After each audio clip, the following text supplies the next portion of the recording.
Jangan menjatuhkan orang lain untuk naik ke atas. Orang ini untuk sukses ya, untuk maju, untuk kaya, untuk jadi besar, seringkali pakai hal-hal yang tidak benar, pakai cara-cara yang tidak berkenan kepada Allah, pakai cara-cara yang gak halal. Salah satunya menjatuhkan orang lain supaya dia sendiri naik ke atas. Contoh, memfitnah teman, menipu teman, mencelakakan teman, memburukkan nama baik orang. Supaya apa? Supaya dia sendiri viral. Jadi dia nebeng sama nama orang yang viral dengan mencela, menuduh, memanipulasi berita. Dengar baik, Amsal 3 ayat 29. Janganlah merencanakan kejahatan terhadap sesamamu, sedangkan tanpa curiga ia tinggal bersama-sama dengan engkau. Jangan sampai kita jahat sama teman sendiri, ngejatuhin teman sendiri, kita fitnah teman kita, mencelakakan teman apalagi yang pernah bantu kita. Jangan menjatuhkan orang lain hanya untuk kita ada di atas. Kalau Anda kerja ikut orang, jangan curang. Seringkali orang itu pengen kaya, serakah, pakai cara-cara yang tidak halal dalam bekerja, nyuri uang bosnya, hasil jualan gak disetor, kabur, bawa ratusan juta miliatan. Beberapa teman cerita, beli barang, bayar ke stafnya, barang yang dibeli gak dibayarin, uangnya dibawa kabur. Titus 2 ayat 9 berkata gini, hamba-hamba hendaklah taat kepada tuannya dalam segala hal dan berkenan kepada mereka, jangan membantah, jangan curang, tetapi hendaklah selalu tulus dan setia, supaya dengan demikian mereka dalam segala hal memuliakan ajaran Allah juru selamat kita. Jangan sampai kita curang, jangan sampai kita tidak tulus dan tidak setia. Jangan memperkaya diri dengan cara-cara yang kotor. Kotor gak apa-apalah, yang penting hidup. Bu, gimana kalau saya kerja sama bos yang kotor? Kamu cuma mentingin makan atau jiwamu selamat? Cari kerja tempat lain, sampai dapat resign lah. Jangan bertahan di tempat itu kalau kamu disuruh ngerjain sesuatu yang gak benar. Tapi kalau kamu di antara teman-temanmu yang jadi tikus, kamu berusaha untuk lurus, jangan menghakimi mereka, jadi teladan buat mereka. Jangan jadi seperti mereka. Dalam hidup ini, kita either memberi pengaruh atau dipengaruhi. Jadilah teladan, jadi terang di tengah-tengah kegelapan. Oh, nanti saya dimusuhi. Gak apa-apa, berani lawan arus. Promosi itu datang dari Tuhan. Kalau bosmu gak bisa lihat itu, Tuhan akan angkat kamu lewat jalan lain. Mari buang segala yang kotor. Yakobus 1 ayat 21. Sebab itu,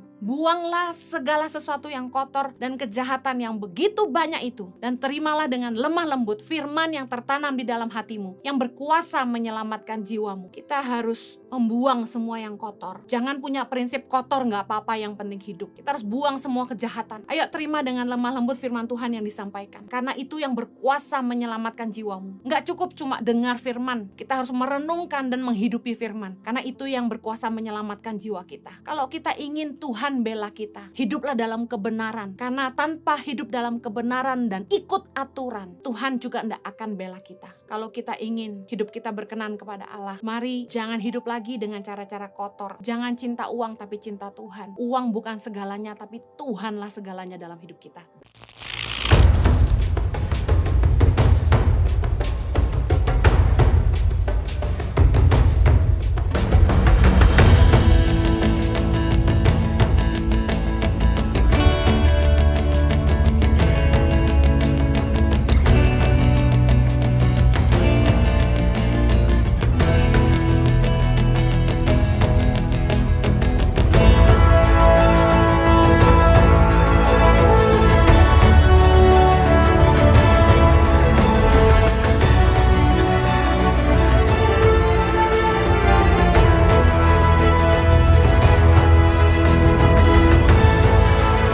Cerita anak pedalaman dalam meraih mimpi dan mengejar cita-cita bersama Tangan Pengharapan.